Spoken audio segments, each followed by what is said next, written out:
welcome back to the final game in this series between Royal Never Give Up and SK Telecom T1. Once again, you see SKT, their coach, and a few of their star players on your screen.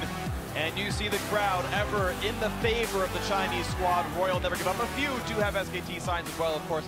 A very popular team in their own right, but now it's the decider. SKT never lose these when it really counts, the World Championship. RNG get to choose blue side here as is their right, and we'll see what happens in the fifth game.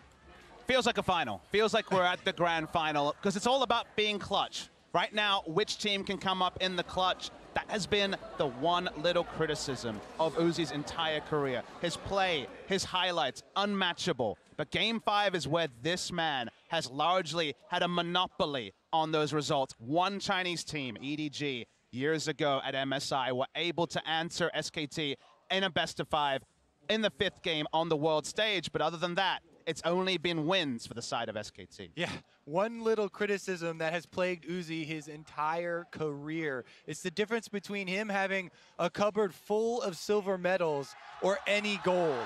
Now he wants another chance at gold, and to do that, he's gonna have to get past Faker himself.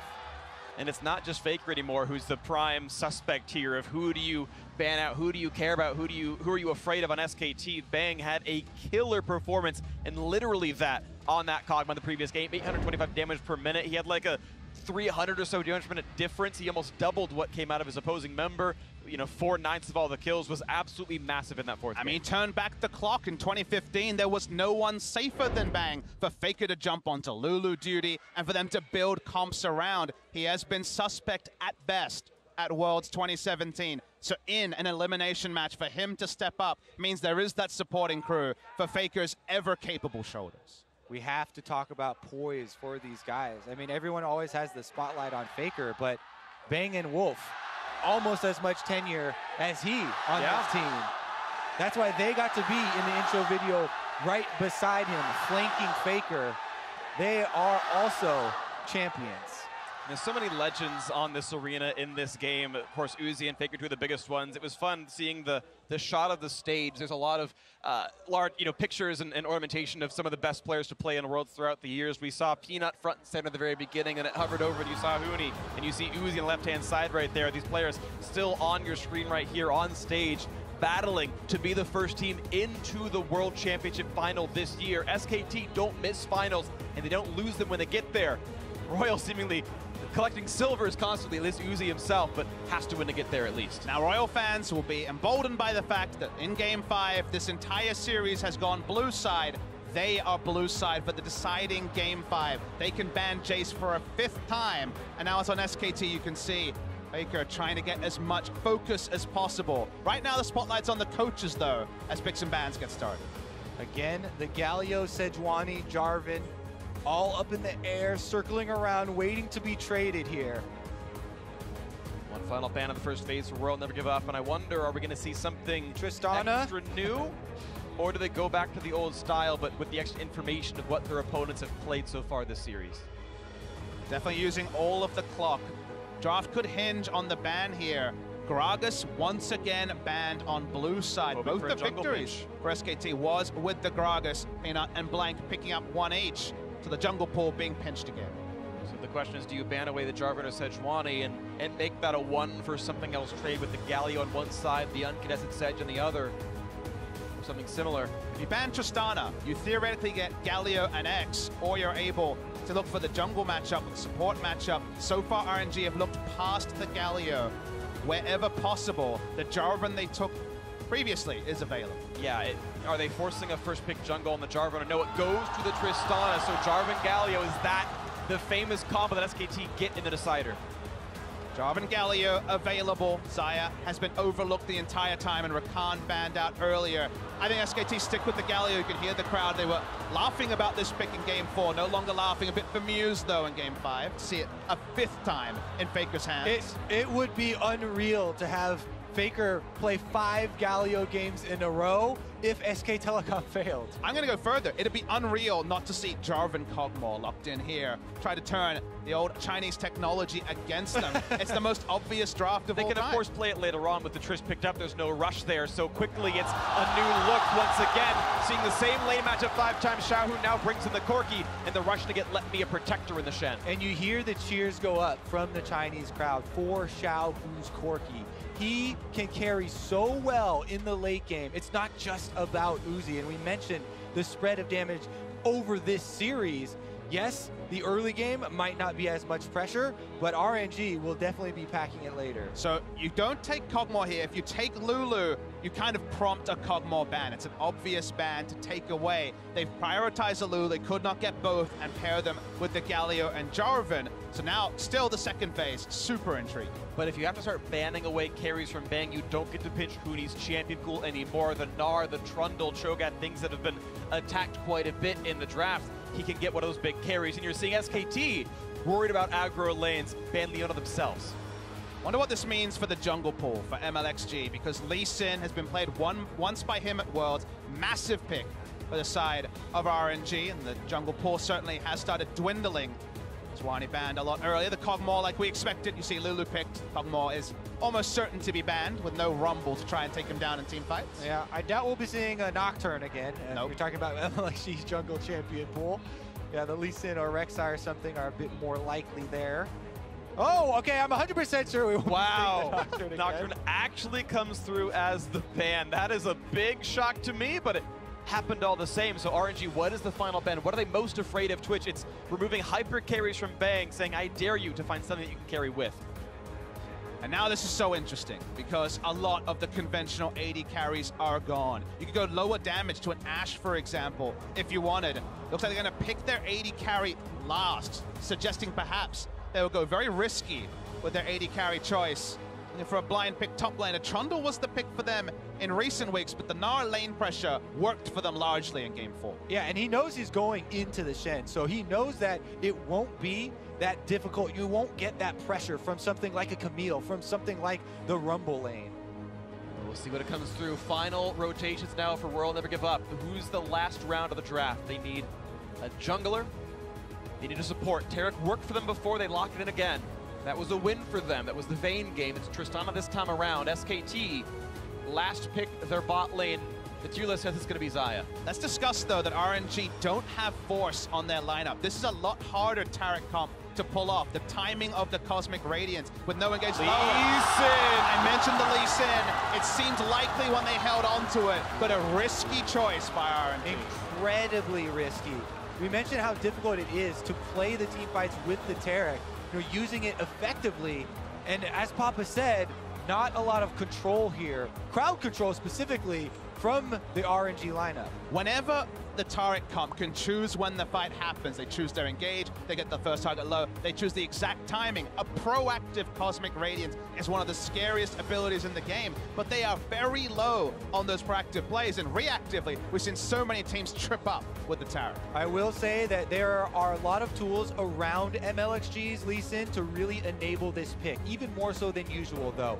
A Shen Stand United could be on top of him when he goes in for an insect play to force that fight, and he can reposition so quickly that the Tarek stun can be extended. It does take a very high level of execution to actually pull that off, but if done so correctly, would be spectacular. Here we are into the decider. Bang on the Caitlyn. A little bit of a new look for SK Telecom T1. I don't think a lot of teams saw this champion coming into Worlds, but the Chinese teams popularized it and won with it, and fairly many other squads decided, you know what, you guys are right, this is a smart adaptation. SKT bringing once again a new look into this draft. And MLXG once again on Lee Sin, another champion that people weren't expecting to see much of, but push comes to shove. Backs against the wall now, match point for either side, do or die. All the references you want to make, it is this, the final competition for both these teams. One is going home, and one will move on to the finals. Here's game 5. Uzi once again in this seat. Game number 5 on an elimination series. How will he perform under the pressure with the curse living over his head versus some of the most prolific and the most clutch players in all of League of Legends history on SK Telecom. And it's so surreal because you hear the calls of the crowd. They are desperate to see a Chinese team in the final, for Uzi to actually get that big trophy. You hear the crowd cheer. Remember, it's still another best of 5 after this. Being clutch here is so important for Uzi, but there will be an even further requirement for him in a week's time at the Bird's Nest in Beijing. So there's still so much to be done, and yet it feels like right now we have a final of its own. It's because right now is do or die, as Freak so eloquently puts. All the references, there's plenty of synonyms there, and no one's mind is anywhere but in this game right now. Samsung, WE, not names in their minds. It's all about Bang, Wolf, Faker, Peanut, Huni, Let Me, MLXG, Xiaohu, Uzi, and Ming. These 10 players, the coaches can no longer talk to them. The drafts no longer matter. Execution is all you need. And as minions spawn, RNG going to go for an invade, try to punish Huni's potential leash. And go back to their side afterwards. It will be a late start, though, for MLXG. He'll be a few seconds off. As you see, SKT stealing away the Raptors here, getting a bit of experience onto Bang in particular. Only gets one because of the patience range there, and he has to go to lane to get the melee minions. RNG actually went straight to lane, so it might be a level 2 advantage here in the bot lane. Assuredly. I mean, RNG get to shove this early wave in, and they get complete control down here. Shouldn't be difficult for Bang and Wolf to reset off of that tower bounce, though. With the Lulu and Caitlyn, they have very strong advantages here. Now, you talked about the bands of supports, you know, the Leona specifically in Champion Select here, but Tarek and Tristana can also apply a tremendous amount of kill pressure. Ming, though, taking a lot of damage on the outside. Not a lot of ways out. He flashed, but it's going to be Peanut in range. He's going to get in there with the Ignite. The damage comes through. First blood for Bang. We said one of the only things that they would fear would be Rock's Peanut. Peanut comes down from the red buff to the bottom lane to secure first blood for SKT. Talked about taking away strategies as well. That's MLXGS. One buff into walking all the way down. That is not what you expect conventionally from a Korean jungler min-maxing. This is all about getting in the head of RNG. Has to make the entire trip, walks all the way down. They see RNG pushed up, and Peanut smells his moment. So many things collaborate here to make this possible. SKT, they seemingly for free give away this minion wave push level 1 by going to the Raptors. Yet, all the time, coordinated with Peanut on this Jarvan, a red buff start immediately to the bottom lane to take advantage of an over-pushed lane. And it finds success here in Game 5, the critical moment. One of the few moments maybe there would have been a smiling Peanut, as he's been grimacing almost the entire summer season into Worlds. That was vintage him. Didn't take an Elise pick, didn't take the Nidalee, was banned away in the previous game. But a confidence booster is so important for the jungler of SKT. The first recalls come through in the mid lane. Faker, if he wants to, can TV right back in. Just add some ability power for the wave clear. SSG is hard farming. He actually went for his own trust as well, something not too often seen in early clears, but a hard farm out of the Lee Sin so far. Level 3 for him, matched by Peanut though. He's also got himself a gank off, so massive props, of course, to the SKT junglers we were mentioning before. Let Me doing his best to play defense up here. Is currently up in farm. Worth noting, he's doing very well for himself, but Shen has been a big champion for him. His ultimates were so good in that first game. Huni has had 1% jungle proximity. 1%. No visits at all. And some of the lane phases, most famously Game 1, have not gone his way, but it's got that thankless task. We've talked about it a couple of times. Push in, create pressure, even with 2 losing lanes at times, especially during Worlds, and don't die. And there's always going to be that pendulum swing, and he's largely done his job pretty respectably in this series. Meanwhile, opposing him, Let Me has diligently done his job on the tanks. Sure. Shen, Maokai, and RNG have been able to really effectively actually use that Shen previously. Remember back to earlier in this series, the bottom lane focus where MLXG did go top. You know, he was able to lend some support to Let Me and get Shen to that level 6 where they could take advantage. But right now, it might be him that would be in need of some support. Fancy camera work there, though, and he's no longer around the mid lane. Currently down bottom, looking for a play off the control ward. Just feels like MLXG needs to make action happen wherever he goes. Late rotation jungler, the playmaker that he is famous on. If everything's left equal, I mean, pushing advantage for SKT top and bot lane, although it's pretty even right now as RNG have pushed up, and Galio situationally can clear faster than the Corki. So my eyes are really trained on what MLXG can do as well. That's his first aggressive move. Yeah, lands a slow couple autos, but Galio already on the way down. Faker not far. Doesn't have ulti, but still. Nice shred at Huni, lands the hyper damage, and that will be a control ward cleared away. So now suddenly it's RNG losing vision on this side of the map.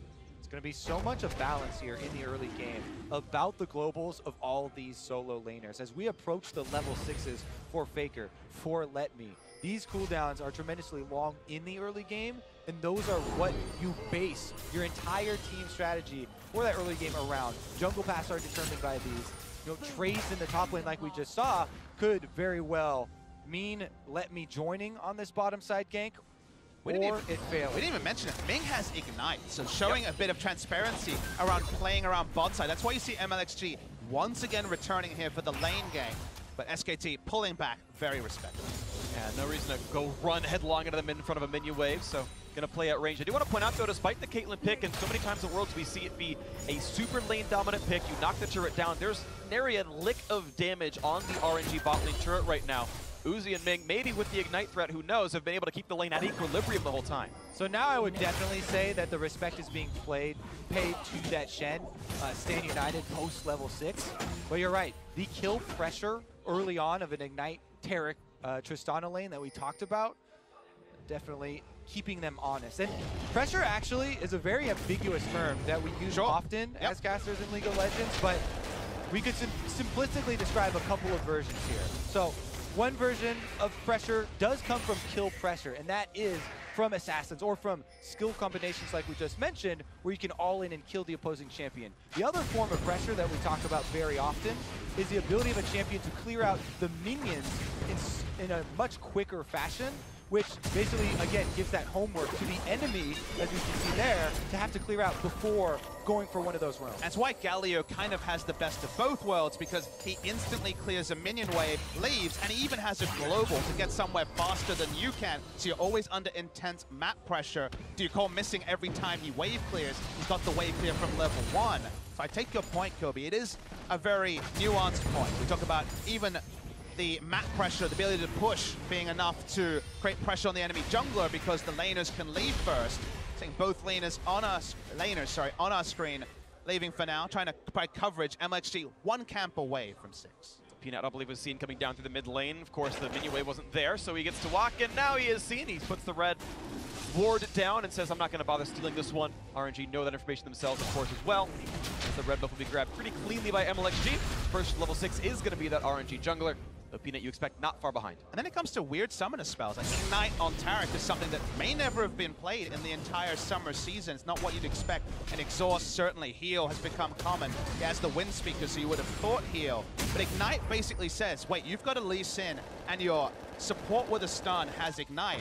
You're expecting bot lane pressure, and that probably means that after clearing a wave, Bang walks backwards because he's like, wait, surely the enemy jungler with this Ignite Taric will play around bot side. If that means the turret lasts 3, 4, 5 minutes longer, just a summoner spell choice is enough to create pressure or implied pressure on the SKT bot lane. And the first recalls come through, of course. Bang with more money gets to finish an entire Ninja Tabby, but it's actually still up in farm for Uzi. A pretty safe recall. So often you see a Caitlyn get to dictate when that happens, come in with BS Rotor's pickaxe, and it's the same attack damage out of the Tristana. And mid to late game, I think there is a massive power spike that comes out of the Trist, much more so than the Caitlyn gets. I mean, on a simple level, late game, it's one threat, and the one threat is Caitlyn.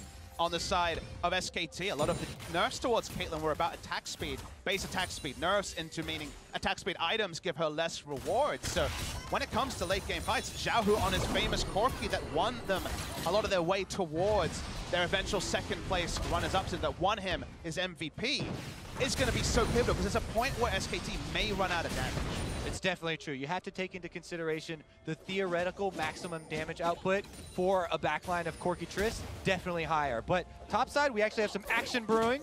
Okay, Let Me can get the taunt. He's not going to go for it. He's running out of health instead. So just MLXG gives him a shield. They called that Jarvan and Galli were on the way. Suddenly this could be a 3 versus 2. And Uni looking to go continually forward, wants to find the CC. Instead, they will find alone time with this turret, though. Sweeper misses the ward, so Peanut in play, flash only lands, here's the rest of the knockup, and they're gonna have all the CC they need. MLXG gonna drop 2-0 SKT. And Huni, so much pressure on this top side. Now they even get to cut off-let me from the minion wave, and Faker instantly teleports back to mid. Such a big play in the blink of an eye. The fact that he's in a ward doesn't matter. They're going to invest a teleport just to keep the turret health up. It's low, but it will not fall now. And Faker loses no minions in mid. People question Huni all year long, ever since he joined this SK Telecom version. He's stuck to his style of high pressure, playing forward on the map, drawing extra resources away. And as you talked about earlier, Papa Smithy, he only got 1% jungle pressure from his own team. It's doubled now! I mean, he's kind of had a thankless task in summer. Spring season, he comes in. First game was Maokai. He played a lot of Poppy. He looked great. He fit in. In summer season, halfway through the season, as we look over a bit of a replay here, his only wins were on Cassiopeia top, Lucian top, a bit of AD Cannon. He wasn't playing the meta champion. He can play the Gnar. He showed it in his victory over Khan in the LCK final, the only game that SKT won. He does play to the beat of his own drum, and I love that SKT, with no Antara, have to embrace that, and all their strategies around a pressure top laner, something that Huni uniquely provides, and Antara does not.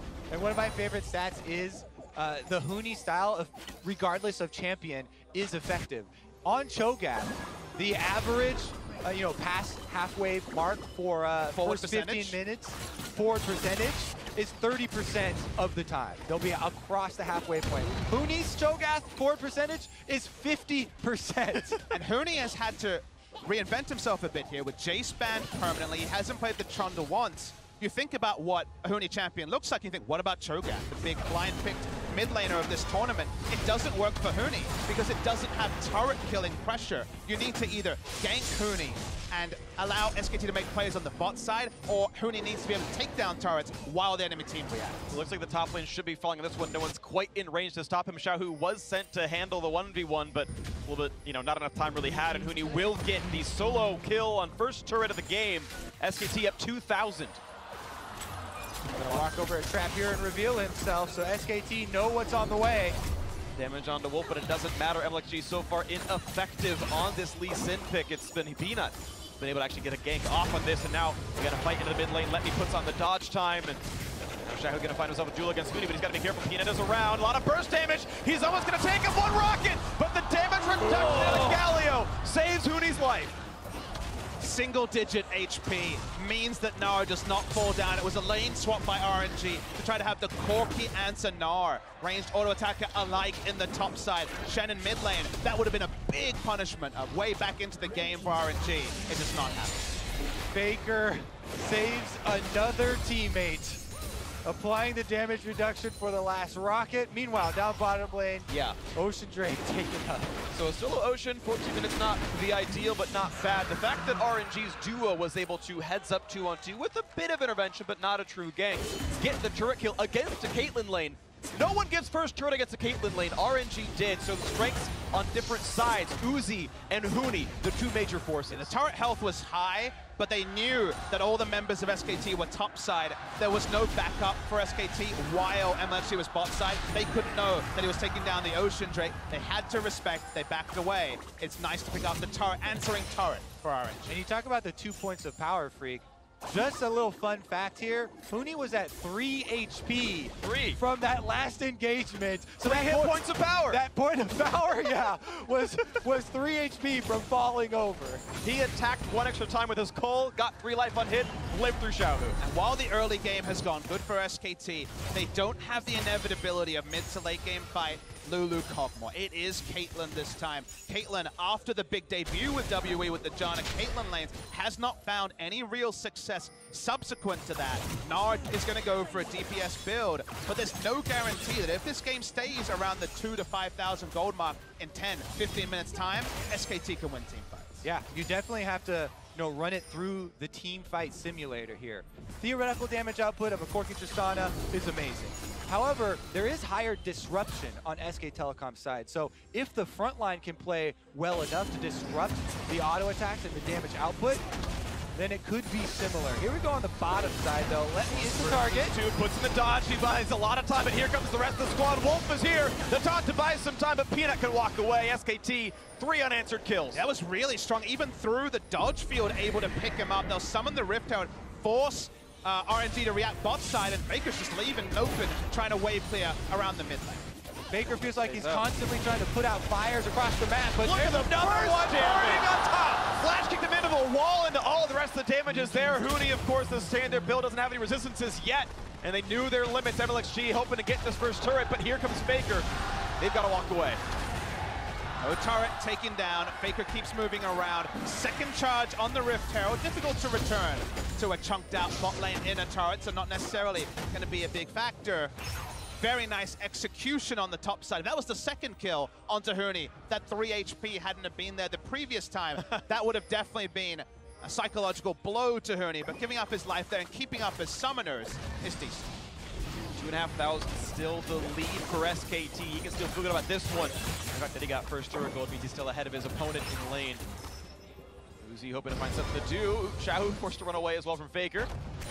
And pressure in all these lanes. Something else that RNG really like to do with Shahu on this Corki is have him on the side lane and split pushing. So, you know, we'll get another look at Let Me here on Shen as he gets dove, ending up being a 3 versus 1. But it starts out with just Faker and Peanut doing most of the work. Then Wolf comes in. He adds the wild growth just for good measure. Huni had half a rage bar, so there was a chance if this wasn't instantly executed that he turns around, but the flash kick takes away any time to react. A single auto attack in the air without a flash may have been enough for the transform. Very nice punishment by RNG. I think he was actually in the middle, but I started hearing the sound, but as he leaped, the bounced off, he got the rage. You normally transform in a crunch as that goes in, and those few seconds, all they needed. Exactly. You consider one more auto attack connects because of the time to close from the Lee Sin. The transform probably happens. Maybe there's a trade kill, but good investment of the flash. Picks up the proactive play for RNG. And again, the point we were talking about earlier, the difference between what you expect and what you got out of Caitlyn. Absolute value almost the same, but that's not how this game works right now. So Bang working back from a deficit. The real trough comes at 2 items. I think right now should be, of course, not too bad for Caitlyn. But from this point onwards, Uzi gets more and more powerful than Bang. And I love the fact that Kobe talked about the disruption factor for SKT, because a perfect fight where RNG have the Cosmic Radiance going and then they free hit with it, they will probably win. And I think that will consistently be the trend. But there's so many different ways to force positioning, to bait out something like that big ultimate from Ming, where suddenly it doesn't matter how much damage you have if Let Me and MLXG die and there's no front line for the 280 carries to DPS behind. The execution here for the next 5 minutes are critical, because as we've seen with the stats for Caitlyn, you know, she does drop off with the attack speed nerfs that you're talking about later, Freak. And we've seen so many of the teams stall out with the pushing, but SKT are keeping up the pressure, trying to get that bottom secondary turret. I think he might have known that MLT had no flash, but still a flash to get away. Didn't want to get knocked up, but quick dodge out by Let Me, but SKT able to get their 3rd turret now of the game as bot lane 2-2 falls. RNG only just getting top lane outer. Being able to run back, he's got a Lulu near him, put some damage on towards Uzi. Meanwhile, as we talked about before, the Trinity Force Corki. RNG love to have Xiao, who's split pushing, and now once again making quick work of this top turret. Even though they sacrifice on the bottom side, and Let Me on Shen is unable to deal with the multiple members of SKT down there, RNG are trading some gold and trying to fuel their later game carries. And never lose sight of when the Baron is spawning against a Ardent Sensor turret, able to really reapply that in an AoE and force down a fast Baron. So even on simple levels, you think conventionally, hey, you're gonna get a Mountain Drake, you're jumping around the right side, you have the right side of control by controlling bot side for SKT. The Baron pressure of this Ardent Sensor turret at 20 minutes is immense. It truly is, because all of the champions on RNG also very successfully utilize that Ardent Sensor buff. That's one of those times where the Ardent Sensor gold value of this item will actually be like 9,000 gold. Yeah. This is one of the very best ones for what I'm actually glad RNG didn't go for this kind of composition. And we'll see if they can make that happen here. Of course, SKT though still with the lead from their early plays, but taking back some disadvantages in other spots as Peanut now to go for this Mountain Drake. At the moment where the Galio mid is a comfortable one, he can just lazily walk over to the Baron and make sure nothing's going to happen there to stop the setup, stop the control wards from being too advanced. So tanky that he's happy to face check away. RNG trying to keep that pressure on top side while sacrificing this dragon. They really want more gold. Gold to fuel these carries. And yes, they would love to have a Mountain Drake to really put more threat on a Taric Baron, but if they can get the items onto the Corki and Tristana, that's what they're looking to try and really bridge this gap. Seems like they respect that Lulu better in duels right now than Tarek, which makes sense. Tarek much more of a team fighter, all area of effects around that champion. You saw that Bang is able to push Uzi away despite the momentary deficit. The fact that Uzi has a completed static shift, but no IE done for Bang. Certainly a difference in what would be power in a fight. Bang's able to control the lane though, and not take too much damage. One of those things though where SKT have a lot of delay. Caitlyn wave clear with a ship, Galio. A lot of globals to bail them out if there's a proactive move. But the delay is not necessarily towards a better moment for SKT in team fights, and that's why RNG, they don't want to opt into this, but they have largely been a team to just have Uzi pushing out minion waves, hit 3-4 items, and then abuse how strong, or embrace how strong their team fighting has been. So for now, SKT happy with the pace of the game. See the continued push. As SKT now answering the mid lane, and no one's going to stop them. They got the rest of the team to go away, and this is now 4-2 in turrets. SKT pushing farther ahead. 3,000 now the lead. Cost of having Corki in the side lane, no teleport ward for him to be able to get in there, and obviously a Corki teleport. Situational at best, so doesn't mean they give away the free objective. And LG now forced to go towards what tank stats he can, getting himself Knight's Vow, but with not a lot of durability, honestly. He can be cut down in a fight now, looking at the next shot towards Bang. Good damage up on here, Shahu getting him down almost! Oh. The barrier and the wild growth both keep him alive. Two really big cooldowns there, and the pressure mounting for RNG as they collapse around mid lane. Will Peanut be left alone? He is, but he dodges a stun. It means he's able to walk away. That could have been a dive if not for the quick fingers and the juke away. Still 3-4 in turrets. The lead is SKT's 2,500, but moments of pushing now for RNG. SKT are going to have to show us something special here. So rarely do we get the feeling in these games where time is not working in their favor, as RNG really starting to close the gap as they get closer and closer to that Corki Infinity Edge coming in as well. I think Bang forgot he didn't finish IE yet. He just got a Zeal, which is more than the combined cost of what an Infinity Edge takes, which is like 1,200 change. Like, I think he just overlooked the fact that he's lowering his damage output, which may come to hurt him in a team fight, but we'll see. The DPS onto Xiao, who has the movement speed here. Can only assume it's for extra attack speed for the Ardent Sensor, but given Not the lower right value. it's literally I know, not the right item. I know you are the oracle for builds, but hard to forget you don't have an Infinity Edge when your whole item, 6 items is full. I do not see a way of explaining your way out of this. He one recalled as it well. exactly 1,200 gold, and I think it's 1,225 to finish IE from this point, and he's like, I need the power spike now. I didn't want to sell a Doran That seems shield. more likely than forgetting. I would sell the Doran shield though, 100%. Either way, we have no Infinity Edge on Bang for any sort of fight that breaks out around this Baron. And with all of the outer turrets dropping, you know, RNG are moving in, taking the vision control. Even with this middling gold lead here for SK Telecom, it feels like RNG feels so comfortable with the current state of the game. And there it is. Now the Corki has his Infinity Edge as well. Yeah. So it's 2-0, where it should be 2-1. 2 Infinity, maybe beyond that right now. 0 for SKT. Let's see if they get anything out of this one. And I want to move our conversation a little bit since we are in a lull in the action. Not a lot of fights just yet. It's RNG going for vision control. I want to see what legacy these teams can leave for us. Uzi's been in 2 World Finals. Sadly for him, he's lost in both of them. Faker's been in 3. If RNG win this, Uzi gets to tie that mark at being in 3 finals himself. Maybe this will be the one that he wins, but you can kind of tell the tension is there. They're a bit more hesitant to pull the trigger, knowing that one mistake is the last mistake you get to make for the year. And like the analyst talked about on the desk, until SK Telecom actually ever get knocked out of Worlds, Yeah.